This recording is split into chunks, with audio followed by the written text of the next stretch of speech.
Welcome to the Product Boss Podcast, where we help product-based businesses grow their sales and improve their strategies. Hey everyone, I want to introduce you to my co-host and biz bestie, Mina Kunlo-Sitep, an Amazon guru that has built a multi-six-figure product-based business. And introducing the other half of the Product Boss, Jacqueline Snyder. She has helped launch and grow over 500 fashion apparel and accessory brands, even one of her own. And together, we share our inventory of secret weapons that will help you dig deep and do the work it takes. Are you ready? Let's build together. Hey everyone, and welcome to another episode of The Product Boss. I'm Jacqueline, and I'm here with my co-host, Mina. Hey, Mina.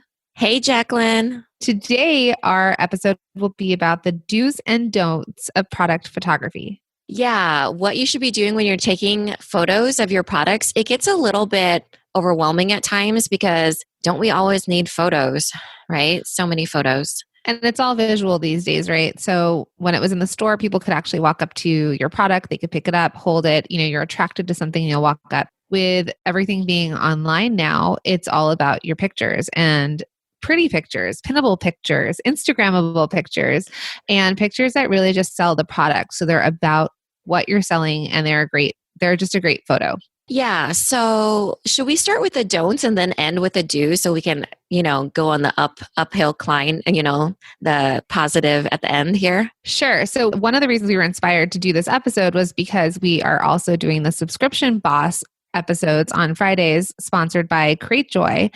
And one of the little tidbits and tips that we learned from Cratejoy was that the subscription boxes that have the best photos sell best. So I think they said between 5 and 10 photos. Yeah, I think it was 4 and 8 or something. Just a little bit off. Somewhere there. Either way. So somewhere between 5 and 10, let's say. And yeah, that just goes to show you that better photos get better sales. Yeah, so we thought that this would be just a great tie-in for all of our product bosses, as well as anyone that's considering the Subscription Boss podcast or the Subscription Boss sign up. And so remember, we are offering you a free 2-week trial to try out the back end of Cratejoy. So you can definitely find that link in our show notes. So let's jump into the don'ts of product photography. Okay, so number 1 is don't hurry through it. Experiment with angles, layers, and view as an art. So I kind of picked this up from this YouTube video that I watched. And it was this girl that was talking about taking better photos, right? And the music was like, do, do, do, do, like imagine a tune that would be called Happy Day or something like that. And she was like, I love doing this. It's like an art form. And she had like a British accent. And I was so relaxed watching that thing. But when I'm actually taking photos of my own products, I'm more like, let's crank this baby out and get done with it and over with it. So it's just the mindset. Definitely take your time and just try to have fun with it and then experiment a little bit too. I would also say when we say don't hurry through it, know that it's going to take longer than you expect. So oftentimes I have clients on the fashion side that want to do their editorial shots. So those really pretty shots that are, the cover of your lookbooks or on your homepage of your website versus the product shots, which would be more catalog based, right? Like if you're buying clothes online and the pictures you click on to actually purchase the clothing.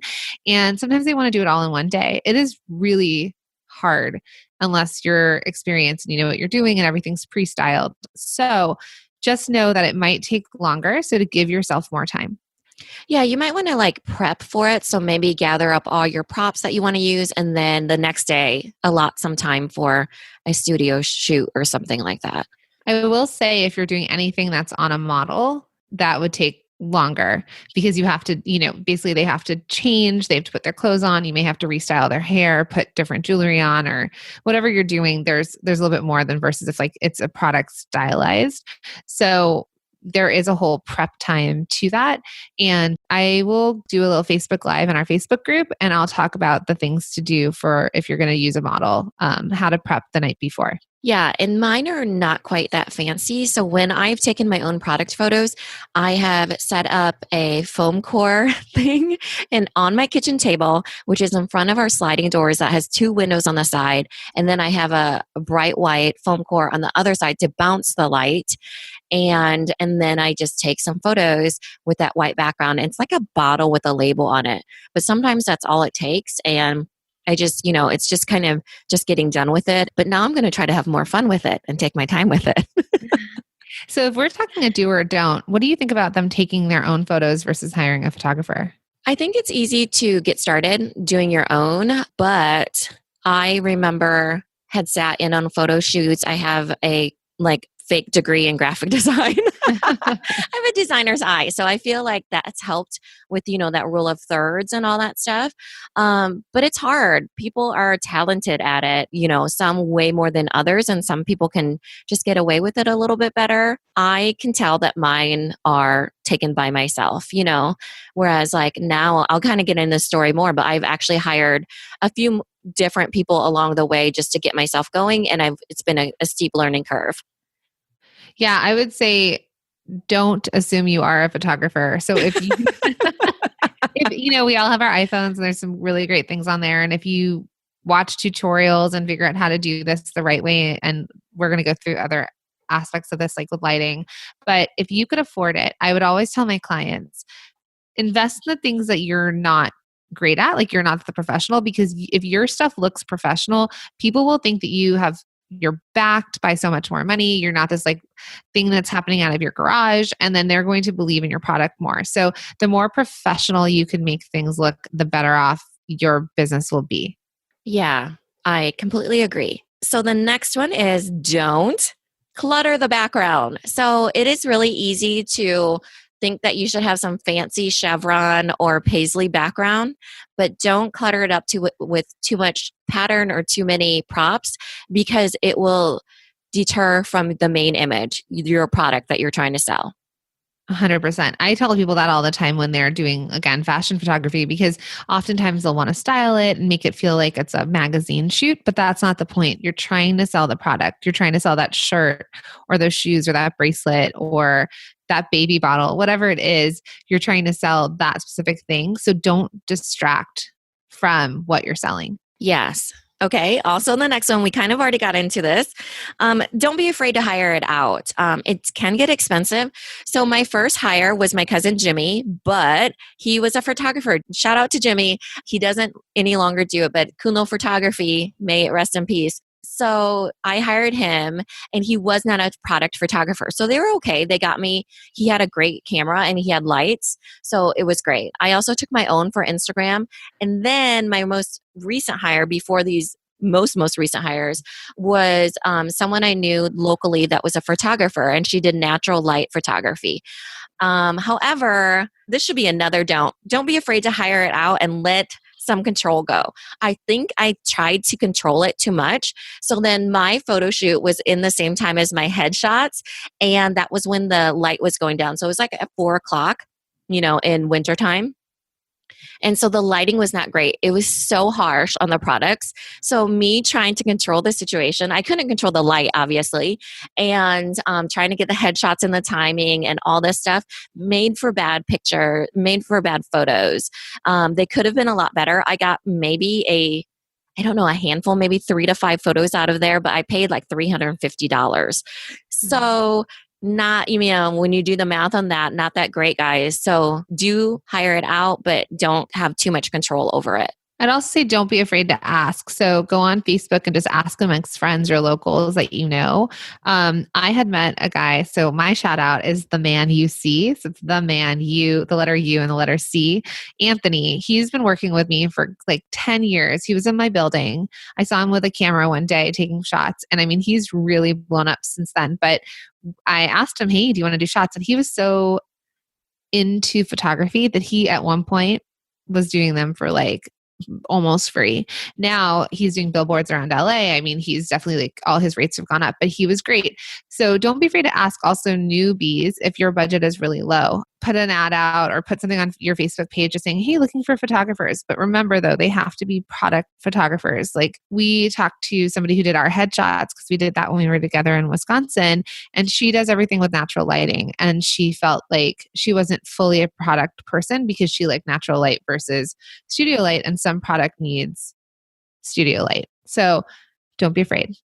Yeah. So my most recent hires, I'll kind of go into that. So I went to Seller Summit last week and they kind of talked about, well, they didn't really talk about it. They critiqued my website and I saw this other girl's website and it was like, that cartoon where the eyeballs pop right out of the head. Her photography was so good and mine was okay. And so I asked her who she hired. She didn't give me the name or anything, but she said that she hired a food photographer. And so then ding, ding, ding, food photographer, product photographer. I found a food photographer / product photographer on Upwork and loved her style. Basically, a lot of my labels are used in the kitchen. So even if you're prepping your bottles, even if you have strawberries on the side or little Tupperware with snacks falling out of it, any of that, it would really work. And I want to get shots where a bottle is being run under the water, the sink, and then being pulled out of the dishwasher so I can show the benefits of my labels because they're waterproof. And so she does all that stuff. I was like, oh my gosh. So I hired her and I hired a secondary photographer because can you have too many if you're hiring? Yes, you can have too many. But I was kind of just, since I'm going to invest in this because think you guys, I'm in my 3rd year and I don't have a lot of good lifestyle photos. I have a lot of good product listing photos that are on a white background, but none that are lifestyle, on a countertop with food or with a lunchbox or, mom, kid lifestyle stuff. So I found a secondary person. She was on Upwork. And then I looked at her Instagram and I reached out to her. She was not so much a food photographer. She was more of a product one, but her style was very simple and I loved it so much that I ended up hiring her too. And my husband was like, can't you just hire Jimmy again? Jimmy. Yeah, Jimmy. And I was like, no, I already did that one time. And I was like, I think it has to be a product photographer and a food photographer for one of them. And it's like, I'm willing to spend, let's say my budget is $1,000. So I'm getting some photos from them. Hopefully this will last me a couple years and I will have really stellar photos. And so he agreed, $1,000 doesn't seem that much. That also includes, I'm giving them a $100 budget for each of them to buy props. One of them is not a mom, so she'll have to buy stuff off Amazon and stuff. And one of them only had sippy cups. Her kids are older, toddler, so she'll need to get the bottles and things like that. So included with that. And then, so I'm super excited. Also, I'm paying for a rush fee because I'm too excited. And I'm trying to get stuff done before my busy season. But it was only $100, right? So she was like, I can get it to you in 3 to 4 weeks, or I can put a rush on it for $100. And I was like, I'll pay the $100, Totally. And so hopefully that will be, I'm excited. I'll show you guys what it looks like after it's all said and done and kind of give you the takeaways from that experience. So you've only done a photo shoot about 3 years ago and this will be your second one? Yeah, I did a photo shoot 6 months ago. That was that harsh lighting that I liked it. I only got 3 photos that I really liked. And then I was like, obviously you need a different strategy, So now I'm going with the food photographers, real product photographers. She was more of a portrait and headshot. She does a lot of senior pictures and stuff like that. So I think it's just so different. Yeah. So it's hiring the right people too. So I know I said, listed on Facebook, but make sure that it does align with what you're doing. So if they do, portraits and headshots, maybe they could do fashion photography if it was on a model and it was pretty basic, but then you do want to hire correctly. You want to hire people with the right portfolio, basically. I will also just add to this, and I don't know if it comes up at another point, but when you're doing these photos, depending on your budget and how often you can do it, whether your items are seasonal or not, think about what's happening. Think about, if Mina's doing back to school or camp, she might want to then at that point get photos that align with that, like a camp bag or water bottles that feel a little bit more summery. And so as you're doing these photos, try and gather stuff like Valentine's Day or Mother's Day. See if there's any shots that you can get in there that you can use during the time or the holiday season that you're selling your product. Yeah. In the breakdown of the costs, looking at these two different photographers that are product photographers, the end cost of it will be $20 to $30 a piece per photo. So keep that in mind for when you're ready to invest, that the great photos with the professional product photographers will be somewhere around there if you hire the same people that I did. Our next don't is kind of, we've mentioned it. So if you're taking your own photos, don't use a flash. Use natural lighting. So unless you have the studio bulbs where it's like that daylight, bright light, and you have a light box, just try to use natural lighting instead of a flash. A flash is too yellow and too, I don't know, it just doesn't work well. Like kind of blows it out a bit sometimes. Yeah. And it's really actually hard. I mean, when you have a product photographer, they know how to photograph things in plastic, just like, my bags are plasticky. So that's another thing is when you're an amateur photographer or DIY photographer, you don't know the tricks that they do to get that really non-glare look.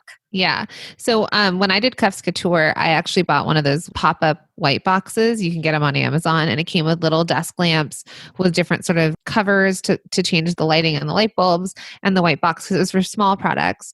And I can't even tell you guys how many ways I tried to position my cuffs, like whether it was on a hand, like I had these like fake hand things that I bought at Home Goods. They were cool, but like weird, and they were white. And so we shouldn't be photographing white on white, because we'll talk about this later, but it's hard to cut it out of the background basically. So you need that contrast.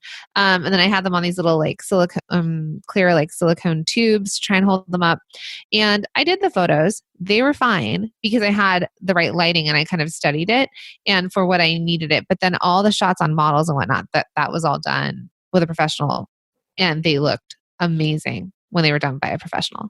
Yeah. So just to give you guys an idea of what Jacqueline's office looks like, she has a dress form in the background. She has a fake dog in her, like to dress up. I don't know. It's a blow up dog. Even better. I didn't realize it was blow up when I saw it.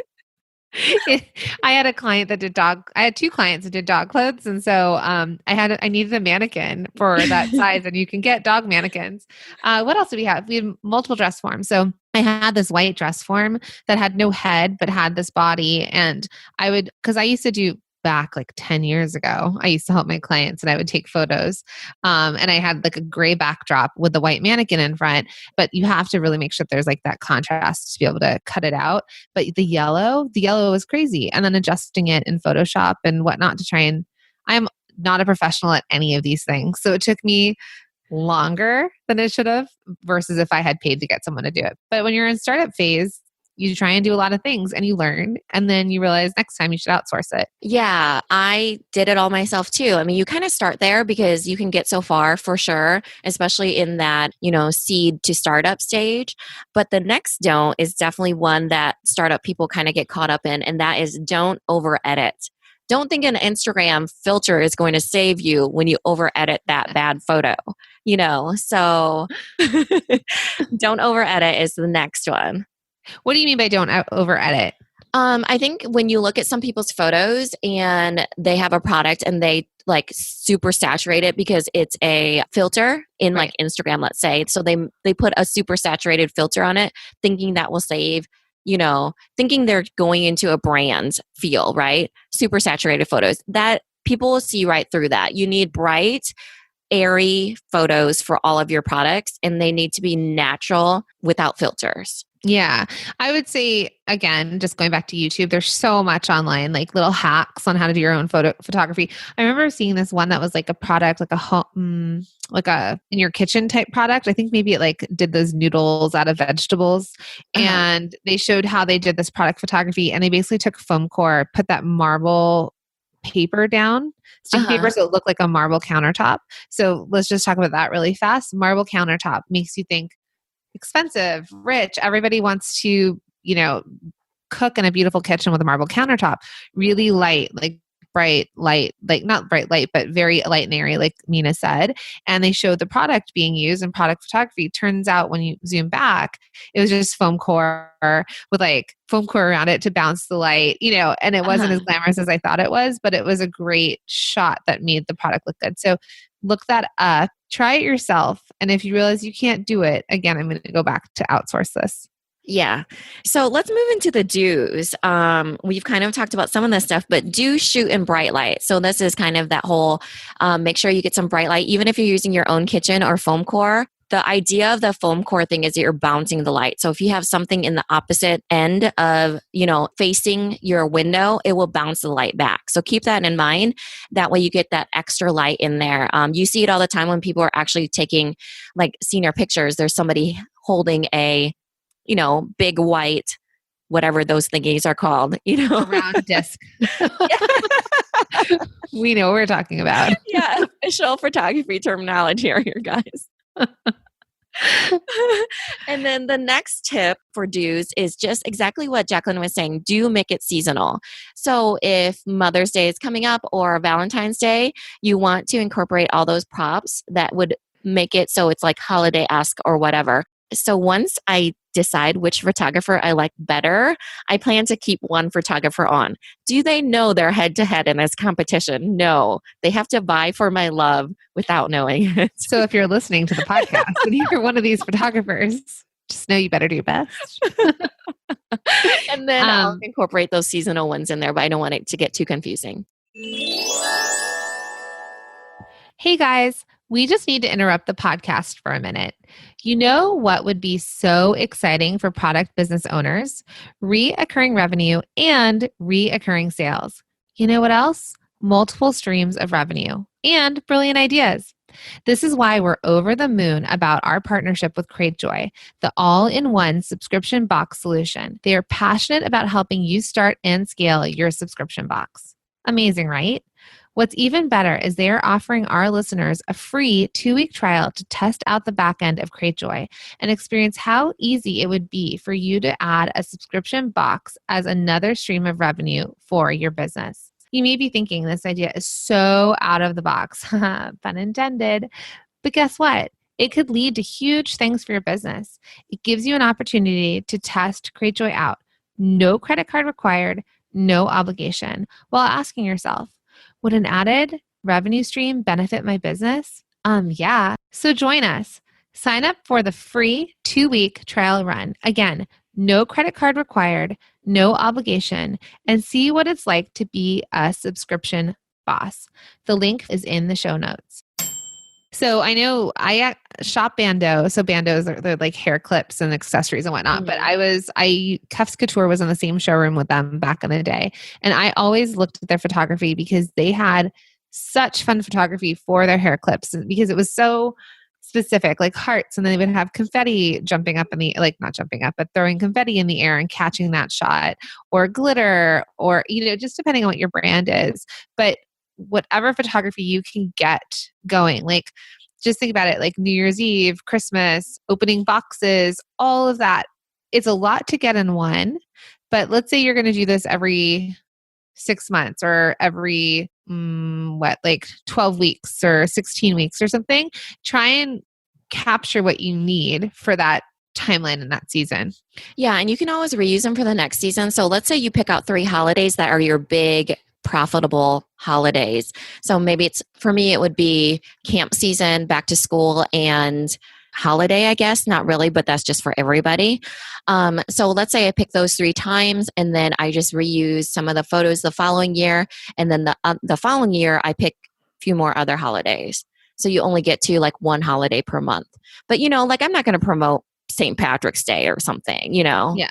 But see, that makes sense for you because your product kind of stays very much the same unless you're going to launch something new. If it's somebody that does, something more seasonally, like I'll just go back to clothing because that happens, or accessories, bags, anything that changes, you will have to shoot more often because every season that you have, you'll have to do a shoot for that.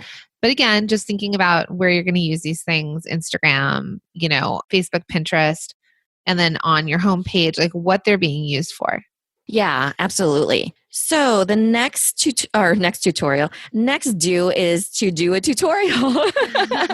So use a model to do like a hand tutorial. And this could be, just like showing like when Jacqueline was talking about the zoodles, the zucchini noodles, like you're not actually showing motion, but you kind of are, right? The hand is on the crank and the crank is a turn in. You can kind of assume that's turning out zoodles. So for that noodle maker or whatever.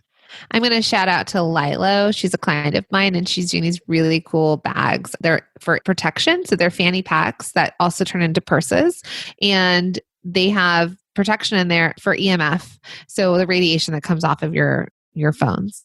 And so she did this really awesome tutorial where she had done a video like from a set point above her hands and she just moved around the little bag and opened the zipper and closed it. And so she did her own video and that's on her homepage. It's LYLO. And it's really cool because it shows you all the things that can go into it. So if you're thinking about that, just get your nails done. Or if you're a guy and you think a guy's hands should be doing it, or you can get a girl to do it and then moving them around. Be a hand model like Zoolander or the guy who was in Zoolander. For my Amazon email sequence that I have a 25-second video that people can see the label being used, like the backing being pulled from it. And I use my cousin's hands, the one that comes up from Dallas. She has beautiful hands. I bite my fingernails, so definitely not my hands. No manicure will suffice. So when she came up for one of her trips from Dallas, I was like, can I photograph your hand? The only thing was she's like, but I have really bad handwriting. So, you have to write on there. So it kind of looks like, she's like, does it look like boyish handwriting? And it didn't. And I pieced it together with music and it was fine. And now it's a 25-second video for people who want to download it and give them like a little how-to. Awesome. Okay, so the next do is push your money shot. So what's your money shot? Your best photo you have, keep reusing it and repurpose it and know that that's like your most popular product photo. So I'll just give an example for Cuffs Couture. So we did a campaign called Burn Your Bags. And so I basically had this girl super chic on the rooftop of my building wearing cuffs with a gasoline can. And we superimposed the fire later, but we had a bunch of bags stacked. And then it was like, she was like burning her handbags because Cuffs Couture is a wearable wrist wallet. And so it was like, basically don't have your bags. And that was our poster. That was the cover of our website. That was on the materials that we sent out to editors and to buyers and whatnot. And so that was a shot that we use quite often. The other, let's say, money shots that we used was our best-selling product. So the Celeste, which is this gold cuff, just like far beyond any other cuff I've ever made, just hundreds and hundreds and hundreds of them sold. And so basically anytime I would take photos with that cuff more often. And then I also had this shot of it closed and opened being used. And so those shots were used, if I was pitching an editor, if I was sending it to Zulily and asking them if they wanted to do a sale, I was using the best product with the best shot in multiple places. Yeah. When you have a good photo, you know it, the people know it, and the sales can be tracked from it. So definitely figure that out and keep reusing it.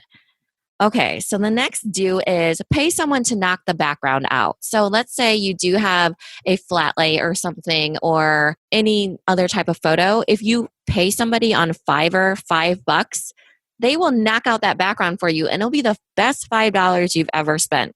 I have this on a lot of my photos because I tried to do it myself one time and it took me so long to do that background. So just pay somebody $5 and don't even, that should be part of your process. And so you found it on Fiverr or like maybe an Upwork, they could find it on that too? Yeah. Upwork maybe, but people tend to pay more on there. Fiverr, they're just like, sure, I'll do it for $5 or so less, $2. So back in the day when I would pull my all-nighters putting line sheets together for my clients, that was one thing I would do. So that's why I'm so adamant about being aware of what your background is. Because if it's white on white or if it's really light, like clients would do these dresses that they were printed and there was a lighter color in it. And so I would do the magnetic magic tool on Photoshop, where it's easier, you kind of drag it around the outline of something and then you can cut it out. But let me tell you, once you cut it out, like all the parts that still needed to be cleaned up. I mean, again, hours of my life gone to Photoshop. And so if you can pay someone to do it, and then it's just super clean and you can choose the places you want to use them and it just looks done well. So what I've done is I've taken those photos that their background is knocked out, and that's when I add in the colorful background. So on Pinterest, I'll have like the bottle with a knocked out background, and then that's when I have the fun background.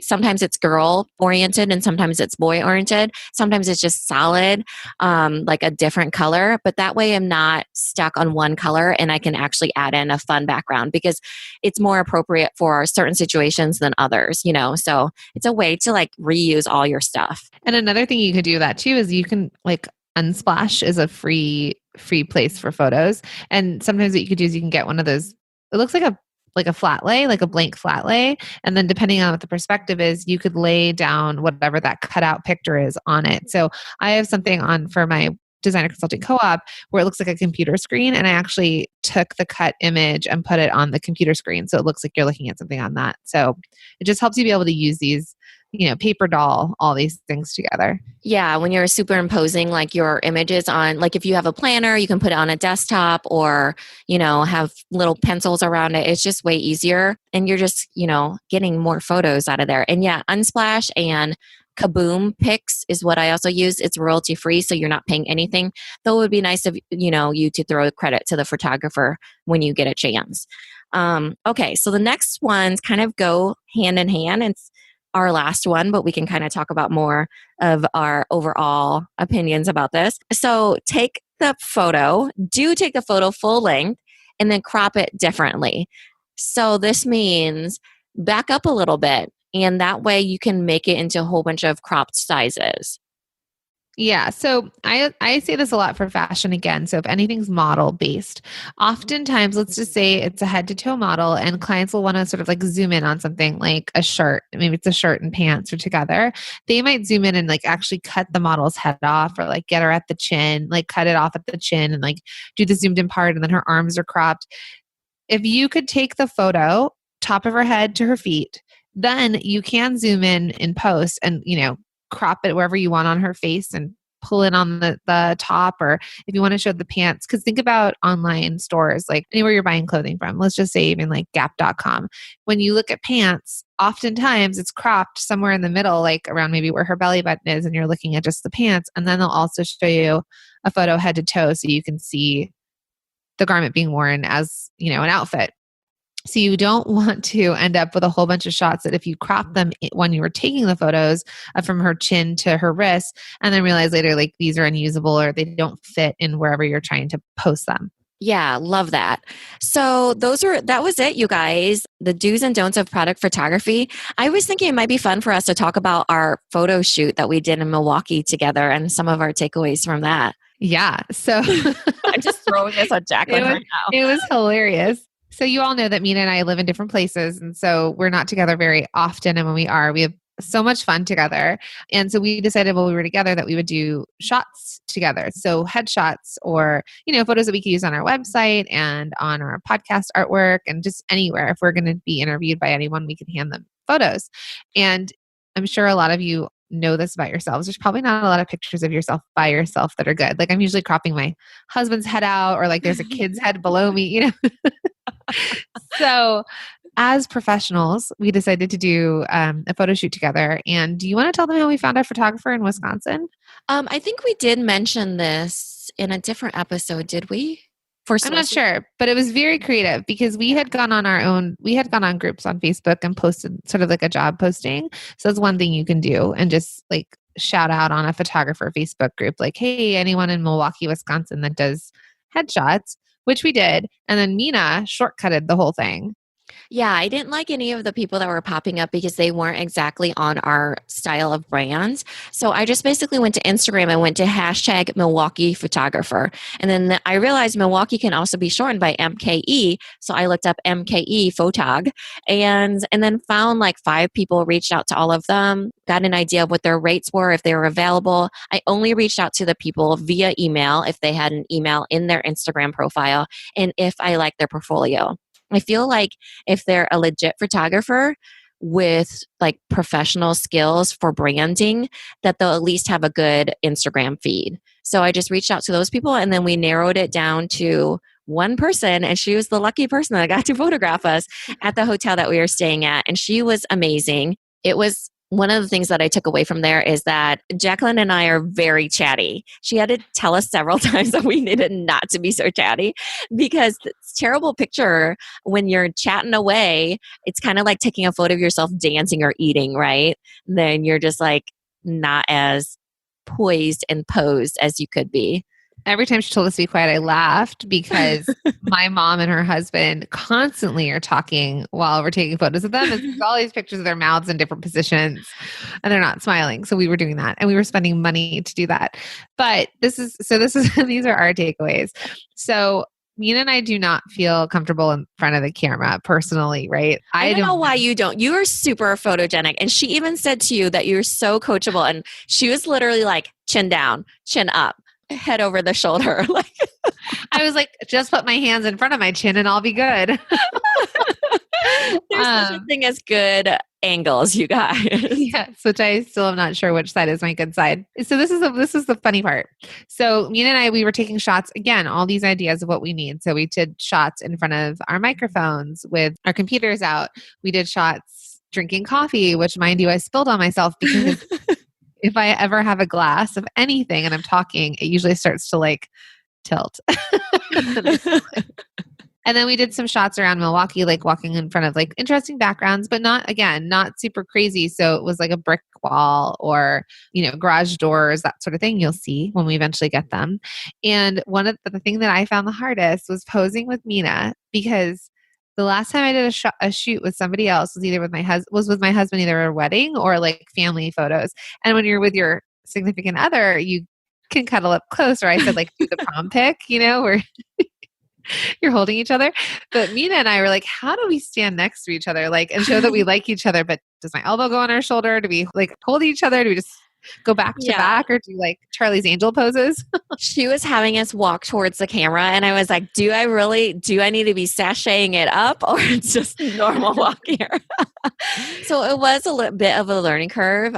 We have not received those photos. Just keep in mind that she told us 3 to 4 weeks. That was more than I was expecting. And it was, when we were first looking for people, we were thinking this was going to be like $250 to $300, which is what I would pay in the Des Moines area and what I have paid. But in Milwaukee, I guess it's high dollar, and it was like $400 to $500. So keep that in mind. If you travel and do a photo shoot, the prices are going to change. So your budget has to change as well. Which, being a New Yorker / LA person, is like, that's a deal. I know. I have a client that I was in charge of this. Because I've got clients that spend like $15,000 to $20,000 for shoots, like for fashion shoots, So, but nonetheless, so that was for us. So also, as a product-based entrepreneur, you do need to consider whether there is an image of you, like if there is a person related to this product, and if that's on your website. So you know how there's always like the about or the story. You don't have to have it about a person. Or it can be. It could be about the creator or the inventor or why you did it. So having Mina, who's a mom, do a product that's for moms, it might be relatable. But the zucchini noodle people, I don't know if they have their picture on their site because that may not matter. So thinking about that. But nonetheless, if you plan on being interviewed by anyone, if you're going to need a shot, which most of us do as entrepreneurs or CEOs of their company, you might want to get a couple shots in. And so if you are doing that product shoot, you do have a professional, do your makeup, get your hair done, and maybe have them take a few shots of you in front of the blank background that they use.